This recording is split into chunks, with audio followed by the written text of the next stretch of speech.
What's up, basement dwellers? Welcome to a new era of Podern Nerd. I'm your host, Chris the Dace Man Dace, and we have a new format, new strategy, and new weekly show that'll be coming at you from Basement Protocol Productions.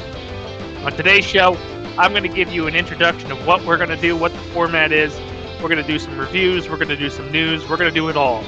Podern Nerd is now your weekly source for news, TV reviews, movie reviews, game reviews, you name it. All things nerd happen here on Podern Nerd.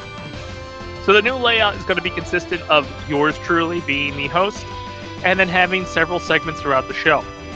Several segments such as, Fallout review, Invincible Season 2 review, Bad Batch review. The idea and the concept behind the show will be that we will do weekly episodic reviews if the show dictates it. So for this premiere episode, later in the show, I'll have Cheever join me as we talk about Invincible Season 2 and the full season, because this is the premiere episode and Invincible Season 2 is complete. Then after that, we'll be talking with both Tim from Tim in the North Gaming, as well as Trish, former host of the Dace Man show, as well as former Podern Nerd guest. We'll be discussing Fallout Season 1. Another scenario where the entire show dropped in one day, so we're going to discuss the entire season. Then, because this is the premiere episode, I'll be talking with the one and only Gibby from the Dace Man show and previous Podern Nerds about Bad Batch and where we are thus far. Once we've done the review on where we are thus far with Bad Batch, we'll move on to an episodic review where Gibby will join me each week, or maybe another host, to talk about that week's Bad Batch episode. And hopefully joining me next week will be Frank Klein to talk about X-Men 97, where that show is thus far, and then continuing with an episodic review each week. But first things first, it's Podern Nerd, it's April 24th, and let's take a look back at this past week in nerd news.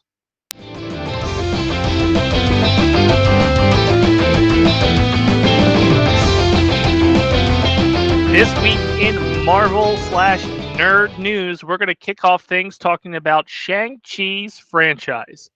A user wrote on a recent threads that I, quote, feel like Marvel has abandoned the Shang-Chi fan base. There's been no effort by the studio to get the sequel filming, or even include the character in other Marvel films. It's just frustrating as hell. This triggered a response from Simu Li's, the actor behind Shang-Chi, to say that, quote, I promise it's happening. Shang-Chi has been on ice, and with all the restructuring happening at Disney and pulling back on the aggressive timetable that Disney had with Marvel, it's no surprise that Shang-Chi has kind of taken a back seat. With only one Marvel movie dropping this year, it's left us in doubt of when other sequels and such will come through. But Liu's response saying, quote, I promise it's happening, is a promising sign that Shang-Chi still exists somewhere in the MCU. So we'll see what happens. Only time can tell. Moving on to some Sonic the Hedgehog news, and movie news that is. Keanu Reeves has officially been announced to be voicing the character Shadow in Sonic the Hedgehog 3. In addition to the Sonic the Hedgehog 3, we know that the movie itself had some footage revealed at CinemaCon this year, yet has not officially released as a trailer. A logo has appeared and teased on the X account for Sonic the Hedgehog 3, and currently has a release date of December 20th, 2024. So hopefully the trailer will be here sooner rather than later. Ben Schwartz will reprise his role as Sonic, as he tells his friends Tails and Knuckles will be respectively voiced by Colleen O'Shaughnessy and Idris Elba once again. Like I said earlier, Keanu Reeves has been confirmed to voice Shadow. Jay Martson and Tika Sumpter will return to play Sonic's adoptive parents, Tom and Maddie Wachowski. And lastly, Jim Carrey will play Dr. Eggman for a third time this round, as well as his sidekick, Agent Stone Lee Majdoub, returning. Tom Butler will reprise his role as GUN Commander Waters. And that's all we know about Sonic thus far. In other movie news, the Naked Gun film is getting a reboot. Liam Neeson was recently announced that he will be starring in the reboot, which is slated to hit theaters on July 18th. But joining him will be none other than Pamela Anderson. And in addition to Pamela Anderson, the Naked Gun remake has gone out and hired Cody Rhodes from the WWE and recent WrestleMania WWE champion to star in this Naked Gun remake. The untitled Naked Gun reboot will be directed and executive produced by Lonely Island's Akiva Schaffer, who penned its draft script alongside Chippendale Rescue Rangers writer Dan Greger and Doug Mann. The film is being produced by Family Guy creator Seth MacFarlane's company, Fuzzy Door. Over to the DC universe, James Gunn's Superman has added Pruitt Taylor Vince as their Jonathan Kent. Pa Kent has been casted, and you may remember him from Walking Dead as Otis, as well as appearing in Agents of S.H.I.E.L.D. In a very minor role. So, Pruitt Taylor Vince joining as Jonathan Kent now joins the cast that has Nicholas Hoult as Lex Luthor, Rachel Bronson as Lois Lane. Lewis, what's wrong with me? And Wendell Pierce as Daily Planet editor Perry White. In addition, Skylar Gonzo, Eddie Gathro, Sarah Sampio, Anthony Corrigan, Terrence Rossmore, Isabel Merced, Maria Gabriel de Faria, and Nathan Fillion have also been casted in this Superman reboot. Superman is on track to make its debut July 11th, 2025, kicking off the James Gunn DCU era and Chapter 1 of Gods and Monsters. Quentin Tarantino suddenly abandons the movie Critic after an apparent change of heart. Quentin Tarantino has been saying for years that he has got one more movie left in the tank, and we thought it was going to be the movie Critic. Unfortunately, he has recently left that project, leaving us up to wild speculation as to what the final product will be, or the final movie per se. Deadline reports that Tarantino abandoned the film, which was reportedly set to star Brad Pitt, after, quote, a change of heart. According to Tarantino, it was originally intended to be based on a real-life writer whose reviews were a cross between, quote, early Howard Stern and what Travis Bickle, which would have been Robert De Niro's character in Taxi Driver, I don't know why I'm getting a mouthful, might be if he were a film critic. Curious as what Quentin Tarantino will chase down now. Speculation has run rampant of a possible Kill Bill Volume 3, his desire to direct a Star Trek movie, and many other options. Let us know in the comments what you think Quentin Tarantino's next project and final movie will be. Next up in the nerd news, Melissa Barrera, star of the Scream franchise in its reboot phases, after the apparent firing, is open to appearing in Scary Movie 6 after Scary Movie 6 was announced. Quote, I always loved these movies. When I saw it was announced, I was like, oh, that would be fun. That would be so much fun to do. Barrera is best known for her role as Samantha Carpenter in the recent Scream films, but was fired last November in the franchise, ironically making way for Neve Campbell's return to be in Scream, the final Scream 7. So it'll be interesting to see if she makes an appearance in Scary Movie 6. And the last bit of nerd news, Space Mountain, the thing Ric Flair used to cut about in his promos, will be moving forward at Disney with Netflix Cowboys Bebop showrunners. So, seems interesting. After 2021's Jungle Cruise starring Emily Blunt and Dwayne "The Rock" Johnson, as well as the Pirates of the Caribbean franchise have shown success at the movies, Disney has decided to move forward with another ride. Space Mountain initially opened in Walt Disney Resort in 1975 before a second version of it was introduced in California's Disneyland in 1977. It's long remained one of the most popular Disneyland attractions, scares yours truly to death when he rides on it, with versions built in parks of Tokyo, Paris, and Hong Kong. And that's your nerd news for this week. When we come back, we're going to break down some gaming news, followed by the reviews of Invincible Season 2 with Cheever, the review of Fallout with Trish and Tim, and lastly, a catch-up on Bad Batch thus far with Gibby.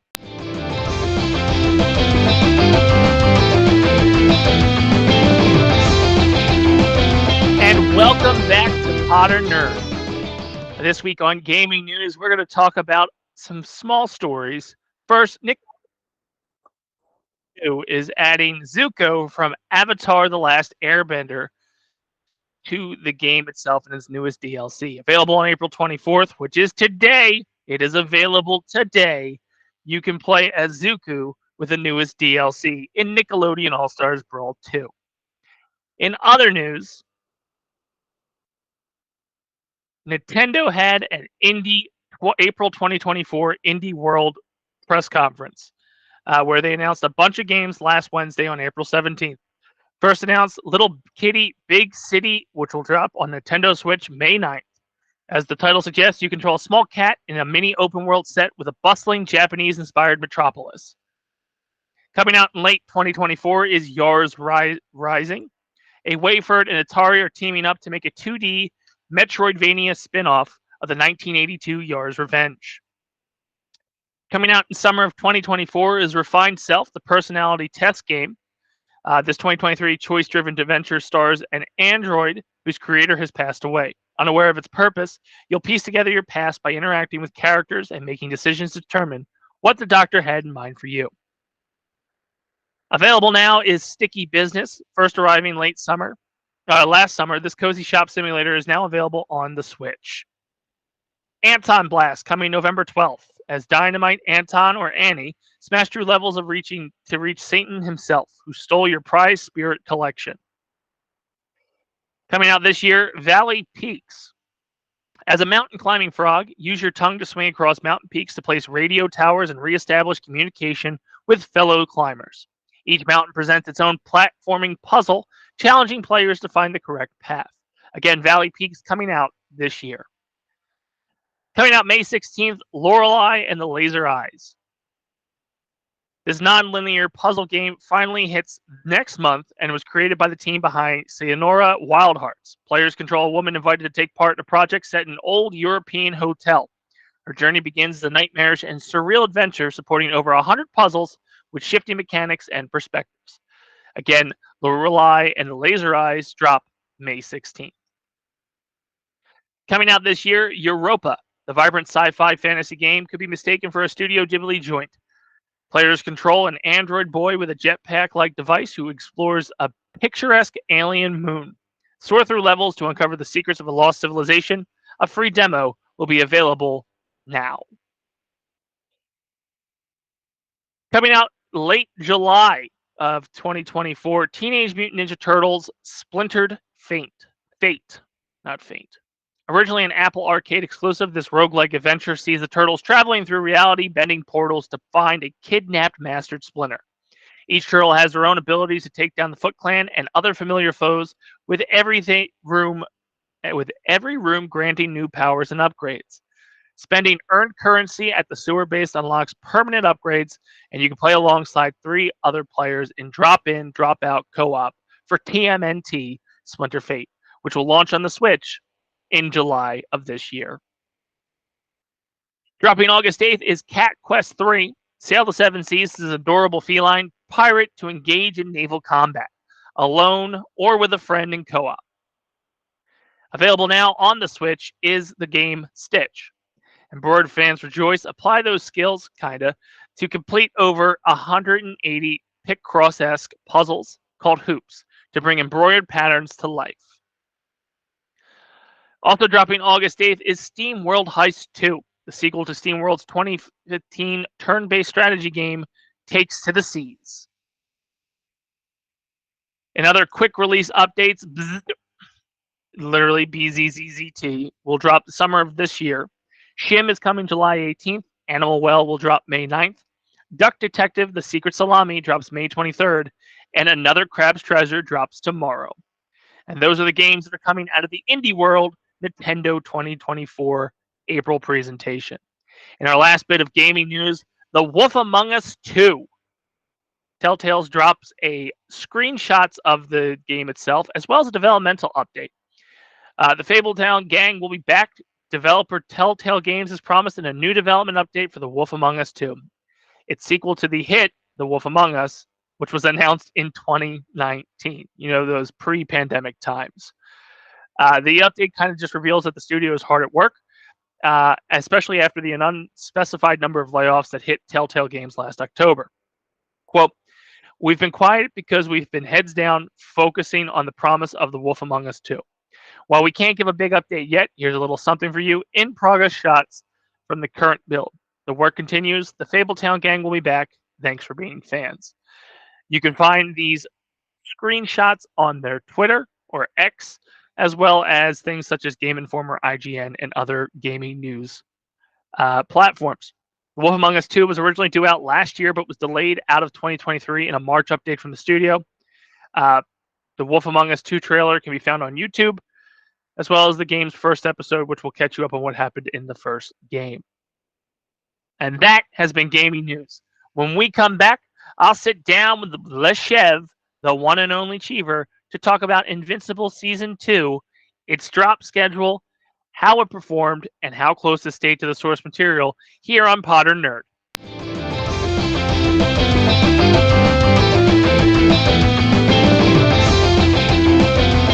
Welcome back to Podern Nerd, and in this segment, we're going to be talking about Invincible Season 2. Joining me for the conversation is the one, the only, Leshev Cheever. What's up? It feels weird not saying Dace-tacular Nation.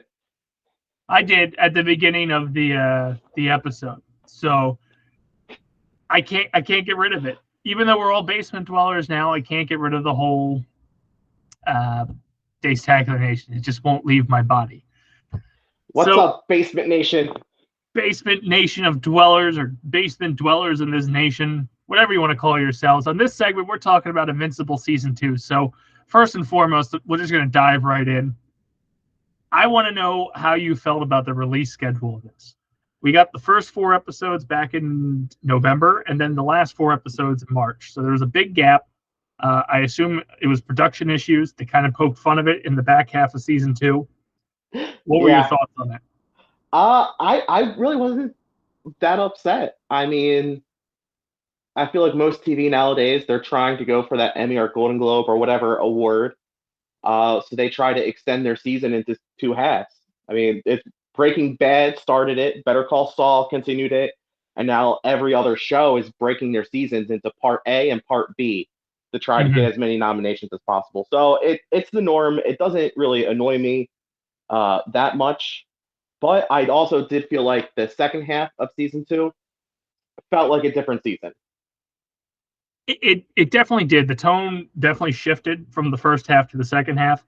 To your point about shows breaking up their seasons, usually you get about 6 episodes. I thought it was a little weird that we only got 4. Kind of made sense to take a break for the holiday, but to wait 3 months after the new year, that felt a little too long. So the tone of this entire season is Omni-Man lost his shit at the end of Season 1, beat the hell out of Mark, flew off into space, and then didn't fulfill his Viltrumite duties of conquering Earth, and Mark was left with the choice that he had to do it. So the first season is just kind of, or the first half of the second season is kind of seeing him reintegrate into society, with the back half of the season kind of where we're going next. What were some highlights, low points of Invincible Season 2 for you? I definitely loved Comic-Con. Yes. That whole 5 minutes of just making fun of how animation is done. The shortcuts they use to kind of fill an episode without taxing the animators so they can focus on other projects. I thought that was hilarious. I thought that it was a really great, overall for Season 2, it was really great internal struggle for Mark. I don't want to be my dad to seeing his dad's redemption and then being forced to be his dad. It's an interesting hero's tale. It spins it a little differently than other comic book heroes do. So I'm intrigued, I'm invested, and I overall thought the writing was fantastic. I do think when it comes to series like Invincible, especially like if you're outside the realm of Marvel and DC, their hero arcs are a little bit more free, where they can kind of push the limits. I mean, the second half of the season was gory as hell. Not that the show itself pulls its punches, but I felt like this back half of the Season 2, they definitely went a very aggressive approach with it. And then the last thing too is that multiverse. They're handling the multiverse. So right now we've got a lot of things that are in production in the world of Hollywood and pop culture, where everybody's got a universe. them touching on the multiverse, that these other universes exist within their multiverses, is phenomenal. The way they got around Spider-Man, because Spider-Man is in the Invincible comics themselves. The way they got around Batman, and then them just kind of popping up into other universes, because I think the zombie one was a nod to Kirkman's other work of The Walking Dead. It was a phenomenal finale based on that, and I do like where they're going. I do like how they've set up the new Guardians. I do like this cast. The only low point I would say, it was too short. You got 8 episodes with about a 3-month gap between them, and it kind of leaves you empty and hoping that season 3 doesn't take as long as season 2 took to get here. Now, so my counter argument to that is all the top shows that I've liked, especially on the animation side, they take a while to produce. Look at Venture Brothers. It was running for 15, 20 years, but they only have 6 seasons. And some of those seasons are 5 years apart.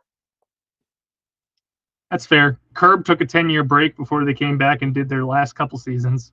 And that's not even animation. So sometimes it's just a creative thing. But for me, at least, with a comic that kind of has its source material, I found it a little disheartening that it was so long in between season 1 and season 2, to the point where I forgot kind of what happened in season 1, except for the climax of like Omni-Man just losing his shit. Yeah, that is true. Because I remember when they brought up the not Spider-Man character. And it was just like, oh, I forgot about you. And I was like, why are you back? Yeah. So overall, I did enjoy it. I'm eager for season 3. I know there was internet rumors that it had already been renewed for 4 and 5, and then those rumors were discredited. Where are you looking forward for this series to go? As at least for me, as someone who didn't read the comics. Yeah, I never read the comics either. But I would love to see the exploration of Mark's struggle of not being his dad while trying to be his dad at the same time. Yeah, especially with the ending of season 2, because he murdered that guy. And he basically took a whole beat to try to justify what he did, and he had to do it, but he's not his dad, but he did do it like his dad would. Like that to me was kind of beautifully done. Yeah. So again, we've reformatted Podern Nerd. We're not doing in-depth analysis of episodes like we were. As this continues to be a weekly show, we will do more in-depth analysis episode by episode, because we've started Podern Nerd at the end, or at least rebooted Podern Nerd at the end of Invincible. That's kind of why we're recapping the whole series in a short, condensed time frame here. And I want to thank you for jumping on our premiere episode of the reboot. Oh, not a problem. Any final thoughts on Invincible before we close out our segment? No final thoughts on Invincible, but who do we have coming up next? Coming up next on the show, we're going to be talking Fallout with a couple more BPP talents, I believe. So looking forward to that, and we will be back after this commercial break to speak with them. All right. Can't wait to hear their thoughts.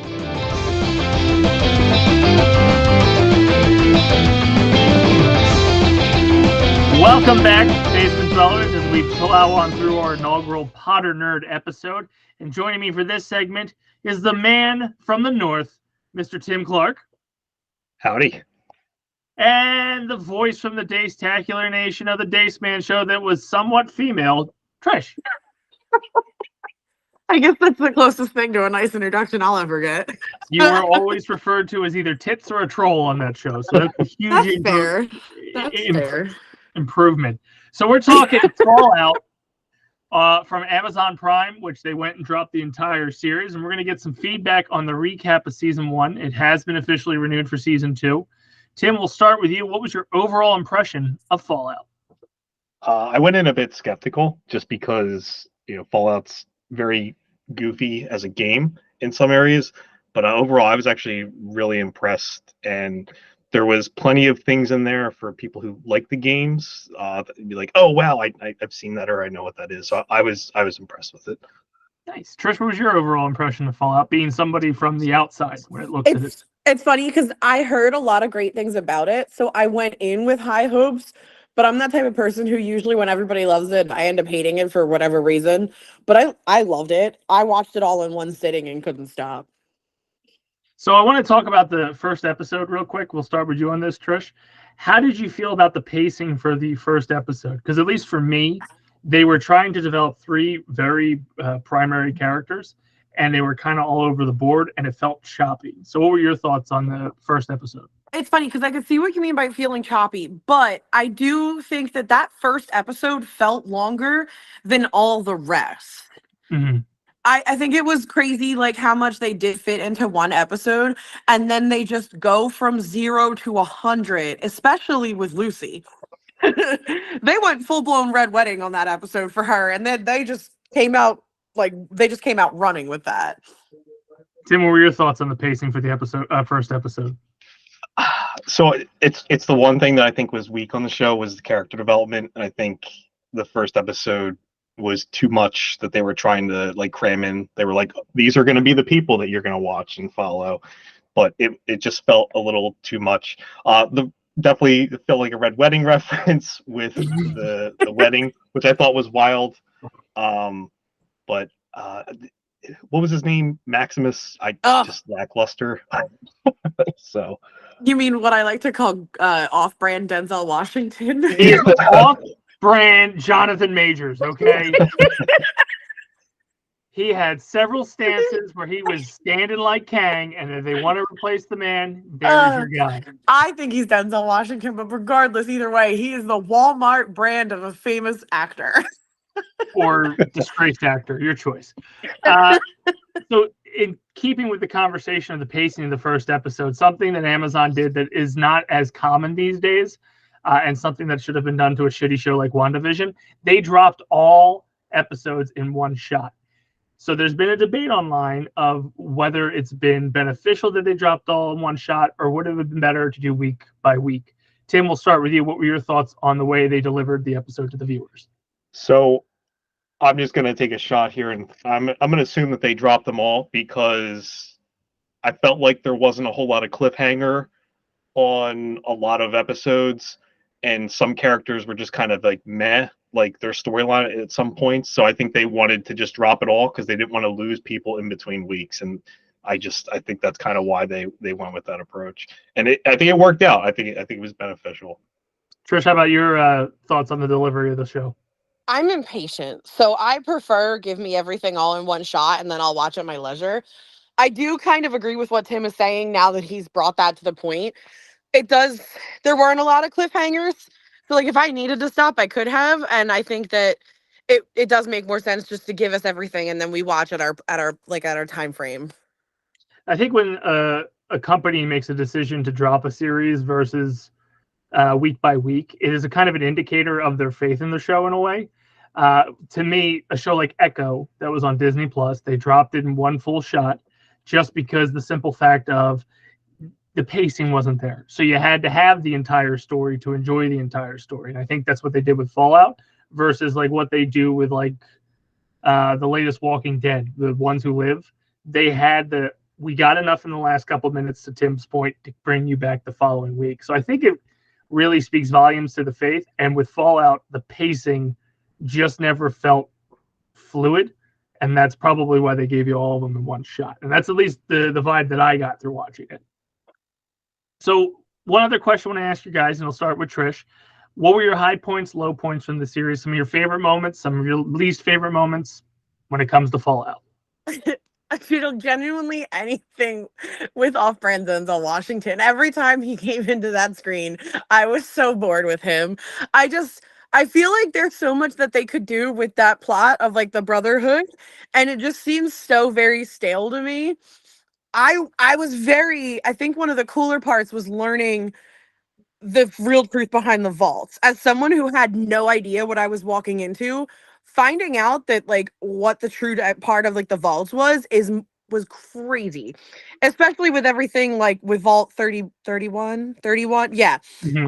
That whole thing was like, I didn't realize just how basically diabolical this whole system ended up being. Tim, what were your high points, low points from the series? A lot of high points. So I was happy that they were consistent with the vaults in the games. The vaults are all basically little miniature experiments.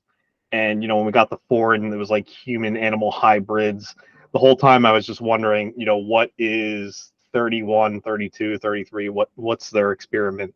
They also kind of had like the ongoing finding dad joke with, the main character trying to find her dad. That's kind of been the storyline for Fallout's 3 and 4. There was a lot of, I was excited and I wrote them all down. The items from the games, Cram, Nuka-Cola, the bobbleheads, deviled eggs, Yum Yum brand, a Braxo cleaner, and there was also special posters for talents and stuff. I thought that was pretty cool. And yeah, I like that they managed to capture like the essence of the games and put it in the show. So for me, a high point would be Walter Goggins. The man is a blessing.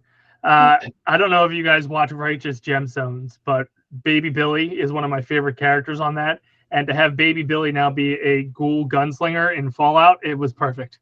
Especially since he has a song called There Will Be a Payday. And I think it transitioned very well into Fallout. Low point is kind of to the Easter eggs and the items from the games that made a transition into the game or into the show. The stim packs. So I thought it was really cool. I was like, oh, they're using stim packs. And then she used it and was like fully healed. I'm like, okay, that's a little too game accurate. But I thought it was very cool that they tried to stick to the game accuracy as much as possible, which will take us into this next conversation. When does it, how well did it do when it comes to the source material? Tim, we'll start with you. I think they stayed close to like the source material. Even like the quirkiness of like a Vault Dweller, like that whole scene when like they were in Vault 4, I guess it was. And it was Lucy was just like, do you want to have sex? And they were just like that, like that's how they are. Like they're just so blunt, like they don't like they're weird. I enjoyed that but I think the Maximus character fell off though. I don't know what happened there, but I thought that, like the culture and everything kind of stayed true. So I thought they did a good job. And Trish, someone with limited exposure to the games and the franchise itself, how did the show appeal to you to keep you hooked without going maybe too deep into the lore? I think it was cool to find out that like this isn't exactly following a game like totally fully, right? Like there's no game like this is like basically would be the script for, if I'm not wrong, right? Mm-hmm. So I like that it's its own story, but using the universe itself. From the limited knowledge I do have, the things I've seen, I even picked up on some of those Easter eggs, so it was kind of cool to see that. But I have to agree with Tim. I think one of the best things they did was with Lucy's personality, where she kind of had that campy feel the whole time, like when she had to behead the dude and she was like, let's do this, and then just rips his head off and acts like it's no big deal and keeps going. Like, their personalities was really awesome. Even the ghouls, like I would rather had Lucy end up with the ghoul because of how much of an actual character development and like storyline they gave him. So one last conversation before we talk about what the future holds for the Fallout franchise on Amazon Prime is characters and the actors who play them. So for the personal favorites were side characters that had like an episode or two. One would be Chris Parnell in Vault 4 as the Cyclops. I just love the fact that as I was watching with Jess, she's like, I know that voice. I'm like, it's fucking Jerry from Rick and Morty. That's why you know that guy. And then, of course, like the voice, the man, Matthew Berry being Codsworth, which I thought was phenomenal. Disappointing that he's the robot. I hope he comes back as future robots and we get more Matthew Berry, but you can't have too much Matthew Berry. And lastly, the guy from Lost. Even though I was disappointed that he was not around very long, he was just such a good character in Lost. I was looking forward to him having more in Fallout. And I guess I got one more. Patty the hooker from My Name is Earl being in that. She just consistently plays the same role. This time she was a disgruntled, hookerish shopkeep. Now I'm going to turn it over to you guys. Trish, we'll start with you. Who was your favorite character in the Fallout TV show? Fucking Rico, or what is the brother's name? So it's so funny when people were realizing that Lucy's brother, was the kid from Hannah Montana. I didn't even catch that. So remember there was a character in Hannah Montana where he was like the nemesis named Rico. That's the brother. So seeing him do something else, and in general, even if he wasn't him, his character, that whole storyline, him discovering all the vaults, I love that. I love that side arc of that entire thing. Like I said, if they just disappeared Max from the entire show, I would be happy about it. I'm genuinely curious. I did love the ghoul. I didn't think I was going to like the ghoul, but the more they showed from him and realizing how like integral he is and everything, that was crazy to me. As baby Billy. Tim, who were your favorite character or characters from the Fallout series? So Lucy is definitely my favorite. Some other two that I was excited to see was I think Michael Cherry, I think his name is. He was in Severance, and it was funny, just him being in a vault. So that was kind of cool. And then also, he's also the guy from Spider-Man that does the flip line. Yes, and yes. He was in Shang-Chi on the bus during the fight scene. That guy is just fucking phenomenal. Was he the vault dweller that was in love with her? He was the counselor? He wanted to be an overseer. He was the heavy-set guy. Oh, okay. Yeah. And then Glenn Fleshler was the president of government.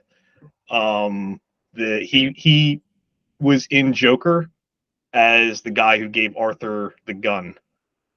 Okay. I like him. He's also in a show called Billions. He was the lawyer, and he's phenomenal in that. So that's going to really kind of do it for here on Fallout. We've got one final question. Tim, I'll start with you. What do you think the future holds? So, during episode, I think it's 7, during the advertisement for the vaults, when they're in Vault 4, they read off a telephone number. That's a real number. If you call it, it's audio of somebody screaming. But if you text it, they pretend that like you could sign up for your own vault or whatever. And it's 33 weeks out. And there's a lot of speculation on whether or not, like that's a time drop, or if it's going to be related to Fallout 76, or if it's just related to Vault 33. But at the end, in the credits, they did show Fallout New Vegas. So I'm wondering if that's kind of the direction that they're going to go with. Nice. Trish, what are your hopes for the series and where it's taken us in the season 2 that was officially announced? I hope that they can take it pretty far because they've got a lot of room to work with, knowing that there's plenty of different vaults that they can visit and dive into. And like I said, especially since this isn't directly following a game like line for line, they have a lot of wiggle room that could take this pretty far. Awesome. So that's going to do it for our Fallout review. I'm looking forward to season 2. And if Podern Nerd is still going strong, we'll be able to break it down for you weekly, episodically. And hopefully you two will join me once again on Podern Nerd. Anything you want to plug before we kick it over to a commercial and then the next segment? Trish? Nope, I'm good. Mr. Tim? Game of Thrones. Let's do a Podern Nerd board. Well, that's going to do it for us. Thank you guys for joining us. And we'll be back after this commercial break with Gibby to talk Bad Batch.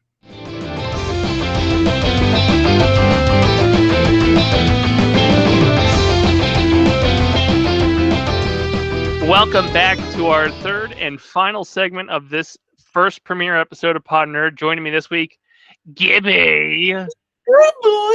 Yeah, I'm waving my arms like you can see me. You can on YouTube. So I've done this new thing with our podcast where, like, because you and I do video, not everybody else does, I post the video part on YouTube. Okay, there we go. If you're on Spotify, he's flapping his bird wings. You can't see it. Yeah.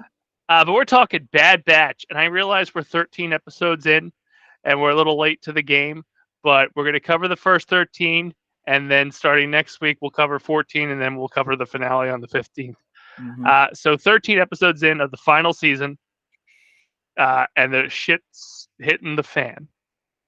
What's your initial impression of the final season of Bad Batch? I felt it started out good, then it got really weirdly slow, and then it's starting to pick back up. Mm-hmm. I feel like literally the only reason this is trying to make episode 9 seem like it makes sense. Like that's literally what this entire season is for. Oh, hands down. they hit the ground running of like, hey, you want to know how Palpatine came back? That's what this season is. Oh, it's I hate to say it because I my guess is this is the last season, and they're just trying to force it through because it just seems so rushed for some reason. It is weird. I wonder if it's because Dave Filoni is taking on more in the live action realm, given that he's like now kind of like the chief creative officer of the Mandalorian stuff going down. It did feel like they rushed it with the sense of like, okay, season 3 is going to be the final season. Here's 15 episodes, and we're going to try to make the sequel trilogy make sense. Yeah. So it basically follows Omega in the program on with the whole cloning and everything going on there. Kind of gives there's like not too much of the Bad Batch in the first like 3 or 4 episodes. It's mainly all Omega and Crosshair a little bit. But yeah, I mean, even in the last one, it was like they were maybe in it maybe half the time. Like they're sort of unfortunately being a bystander to this entire season almost, which is is weird, definitely way more. Yeah, exactly. It's like it's named after them, but they're not really. I'm getting the what the hell was it? Boba. Book of Boba. It's like 50% of it's really the Mandalorian season 2.5. Yeah, I could totally see that. And they did some teasing with us in this season where they dropped a lot of like, oh my god, that character is going to be in it. Like Asajj Ventress makes a cameo. Fennec Shand makes a cameo. How did you feel about those? Do you feel like they were forced, or does it help the story whatever the fuck the story is progress? I mean, it was a nice touch, I guess, but I don't understand. I guess my thing is like I don't understand how it would move. Like the Centress is there and she did nothing. Like if you just remove her out of that entire thing, like it didn't move the plot. That's what I'm saying. Like the middle was slow. Like you were there, but like if you said, "Oh, she's got the power," and maybe start training her or something, it would make more sense. But like, oh, she sucks. She has nothing, and then leaves. It's like, what the fuck's the point? I don't understand. Yeah, they had filler like it's the final season, and they had filler episodes, which was just weird. Yeah, but it was like the beginning was very good, and now the end is getting really good. But the entire middle was just like, oh, we'll just throw this in there, throw that in there, throw cameo after cameo, and then we're just gonna call it a day, basically. So they had the nice little cameos from Shand and Asajj. The clones they're being chased by CX2, and they're kind of doing like a big mystery around him through most of this season. Who do you think CX2 is? They haven't revealed that yet, have they? I have no idea. I mean, basically, it's a reconditioned clone. Like we've seen 2 of them die already. I don't even remember them saying his name, to be honest, because like they capture one and they refuse to say anything. Yeah. It's very weird. It's interesting that basically means the Empire is still using clones when they're trying to phase out of clones. So that's kind of interesting. I don't know if they're still used, like how far out and they're still being used or whatnot. But it is kind of, what are you doing here, basically? Sort of sets up for more like special forces type things. So I wonder if maybe like a lot of their special forces type people are sort of like the Red Guard, etc. If they are actually descendants of like this program that they have going on. Yeah, like kind of like repurposing people like Crosshair. Crosshair obviously breaks free of it, but yeah, because it'd be kind of interesting. I don't know if they're actually going to say anything about it because clearly they're just trying to solve episode 9. Because like I wouldn't surprise me if we don't even see him anymore. Like I don't see why he would be on that planet. I don't see why he would be chasing them anymore. Like I feel like basically there's going to be a big showdown in this fucking last planet, and basically they all fucking die, is my guess. Yeah, because if I'm not mistaken, Wrecker, Hunter, and Crosshair they'll make it. I don't even think Echo makes it. Echo, I believe, is in the Clone Wars. Okay. If I'm not mistaken. I believe he's on that big walking whatever with Rex. Okay, so he's in Rebels or whatever the hell it was. I'm pretty sure it's just those two. There is a third clone in there, but I don't remember who the third clone was. I thought it was Cody. He acts like Wrecker, but he's kind of. But I don't think he is Wrecker. Oh, it's Wolf. Isn't it Commander Wolf? Because they show Commander Wolf in this that lets them go in like the 4th or 5th episode. Oh, that might be it. Yeah, but yeah, I mean that's basically. I mean, the assumption is that they all die. It's either that or they all get captured. I don't know. And I'm assuming, again, it's because they're just solving for fucking episode 9. She clearly stays a prisoner, and then they use whatever she's got in order to start developing clones that have M count, basically. Yeah, like there's no possible way there's a happy ending to this. Because if you want to justify that sequel trilogy, they have to lose. Yeah, and like I said, it's being so forced. It's so obvious once they actually brought you into the back at what they were doing, and it's just like the Emperor shows up. It's just like, oh my god, like this is really what this is all about. My god. So the final 2 episodes, one dropping today as Podern Nerd's premiere episode debuts, is called Flash Strike, and then the finale is called The Cavalry Has Arrived. Which will debut on May 1st. What do you what do you think the ending's gonna be? I mean, we'll be here to talk about these in the next couple weeks, but my guess, carnage. Yeah, I mean, my guess is like I guess I think they're gonna probably most likely die, and I'm thinking that they're gonna get a lot of the clones out. Meaning, what is it? Rex is gonna get. Because that's obviously he's been trying to get there to get the clones, basically. Yeah. And I think that's basically going to be like the quote unquote happy ending is that he rescues a shit ton of their comrades, but I think they lose the Bad Batch. Pretty much like straight out, just fucking wrecked, basically. I'm assuming they make the ultimate sacrifice. Yeah. So the other ones escape, as well as these younglings they've seemed to have corralled. Yeah, and I think basically they just because to me that the Emperor or the guards or whatever, they don't give a shit about the clones now because now they have what they need. So they're not going to give a shit if somebody's rescuing all of them. So to me, it's like an easy, all right, just sure, take them off our hands. It's better for us because we don't know what else to do with them. Like we have all the pieces we need to move forward. But yeah, I just don't. I see them being like the security around that, where all the children are going to be astronomical, and I just don't see how. Like I think they're going to do some kind of like crazy suicide push to try and get her and the other children out, and maybe they get the other children out. My guess is my guess is they all die, and then the girl, which I keep forgetting her name. Says, let all the other children go with Rex and I'll stay. Basically as like, take me so everybody else can live. Like the ultimate martyr. Sort of just like what she did on that the planet, right? She says, just take me and leave the planet alone with all the people. I think that basically sort of sets it up. I think she's going to do it again.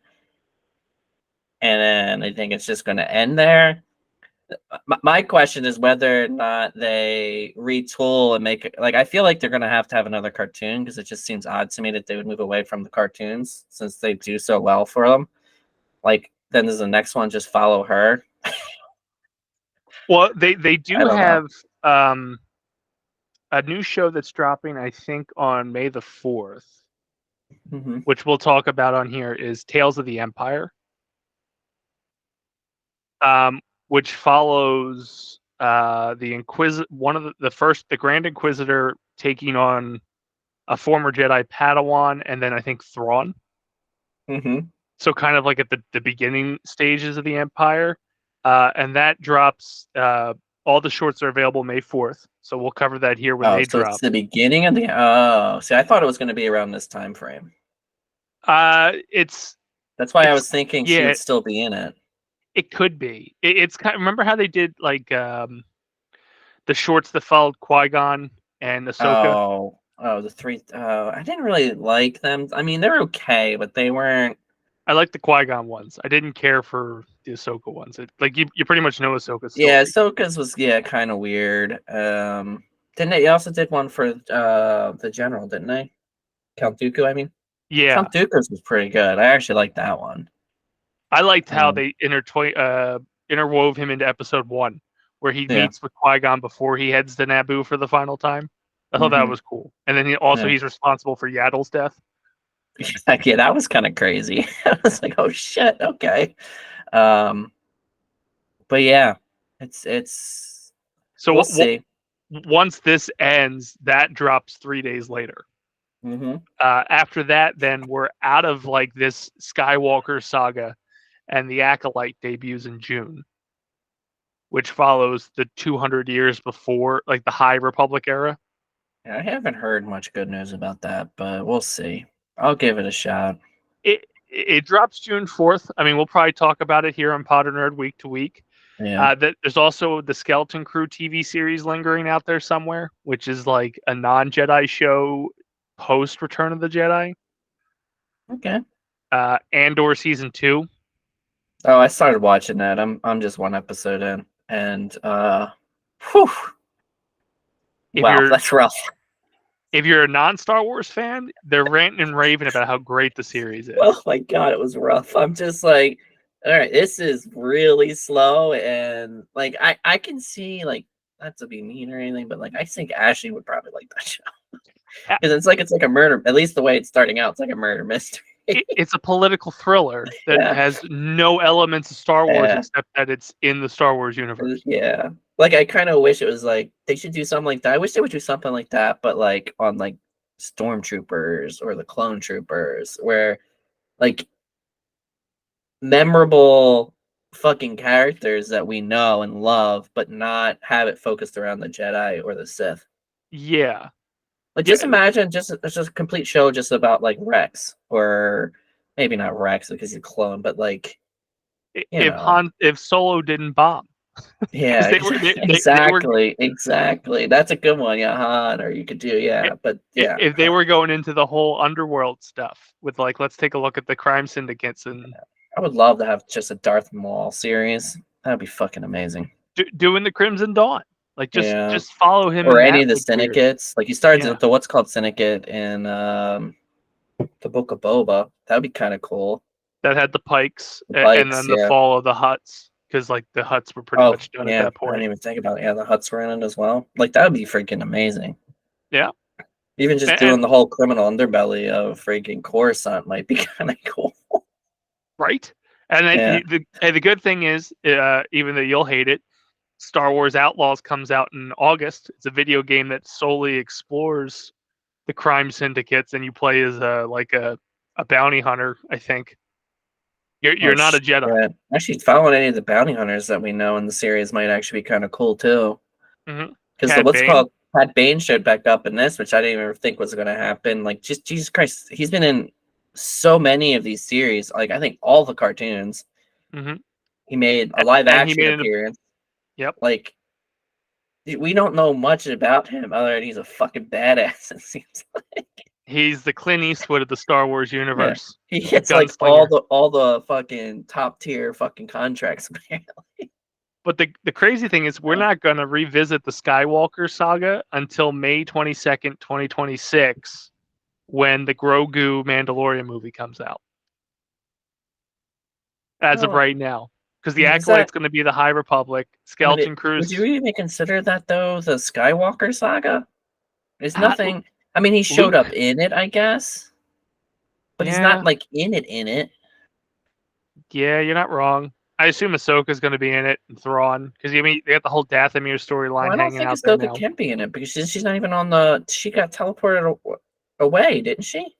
Good point. Ezra will be in it. Ezra might be in it, yeah. I mean, I'm assuming that they're roughly around the same time frame. I might be wrong, but I assume they're on the same time frame. I think it's interesting that they're going a movie route with them. That must mean they didn't have enough story to do a new season. Or they probably, my feeling is Disney as a plus probably gets way more bang for the buck for movies. Oh, easily. I didn't even think the box office and alone. The problem is that they're struggling on the movie side, at least with Star Wars. So they're probably trying to find reasons to make movies, is my guess. Yeah. Because I'd be shocked if they can't fill another season, because you can go down this whole trying to get Mandalore back up and running. I mean, there's so much content in my mind that they could be going down. It's just, well, the only two movies currently in development is that Grogu Mandalorian, as well as the new Rey movie, following her doing the new Jedi Order. That one could be cool. It depends on how they handle it. I mean, she stole a text basically before they burnt down the what's called, which I thought was pretty smart, pretty interesting. She could do what we wanted Luke to do. Yeah, exactly. It'd be interesting if, because you can technically have Force ghosts. I mean, they've pretty much Force ghost everybody at this point. Like, Skywalker could, in theory, be a trainer. Mm-hmm. And an advisor. You can kind of. I was gonna say, you can kind of fix the wrongs of episode 7, 8, 9, and actually have him train her finally. Yeah. Maybe do some character build to John Boyega's character and Poe Dameron. Like, give them some kind of redemption of just instead of being like morons. You don't like the same fucking arc 3 times in a row? Fucking dumbstruck love boy. Dumbstruck love boy. Dumbstruck with 3 different female characters. Yeah. Come on. I mean, it is interesting though, at least in the last one, they kind of made it seem like it was Force sensitive. What you thought was going to be a thing, it kind of somewhat justifies his ability to. I didn't think he was going to be Force sensitive. I just thought he was a dumbstruck. I thought he was a jock, basically, from the first fucking 2. He was, and then the third one, he comes back. He's got Force powers. Or he's at least Force sensitive. I don't know if he's got Force, but he's Force sensitive. Yeah, which was kind of amazing to me, because, like, first off, you got to realize where he started, that he was a stormtrooper, basically. So now you're basically saying that some stormtroopers, in theory, could in theory be Force sensitive to a certain extent. Mm-hmm. So then it begs into the question, all of the, like the lady, whatever her name was, which I don't know her actual name, but she played the lady in Game of Thrones. Like, those special armor plated ones, like, are they technically more Force sensitive? That's the reason why they're sort of leading the charge. She was Phasma in Star Wars. Yes, Phasma, yeah. She's dead, isn't she? I don't know. They killed her 3 times, I think, in every fucking movie, because she fell from a bazillion miles, and yet somehow winds up in the next movie. So she wasn't in Rise of Skywalker. She might be dead. She might be. Who the fuck knows? She actually has what the Emperor wants. She can just keep resurrecting herself. Well, that's going to do it for us on our Bad Batch review here on Podern Nerd. We'll be back next week to talk episode 14, Flash Strike. See where we were right, see where we were wrong, and we'll ride this out until we get to the Tales of the Empire and then the Acolyte. Thank you for joining me, Gibby. And after this commercial, we'll be right back. See you guys later. Deuces.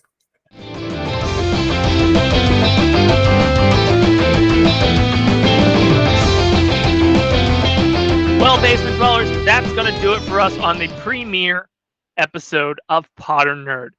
Tell me what you think about in the comics tell me what you think about the show in the comments here on YouTube. If you're listening on Spotify, I believe you can leave comments there.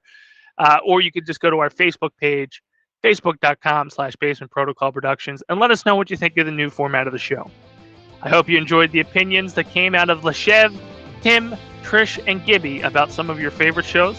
I hope the news was informative and that you'll join us next week as we talk more news, if there's any available. It'll be an ever-growing, fluid show of news, reviews, and updates when it comes to the world of nerd. Thank you for joining us on the premiere episode of Podern Nerd. I've been Chris the Dace Man, Dace, and remember, Basement Dwellers, stick to the protocol. We'll see you next week.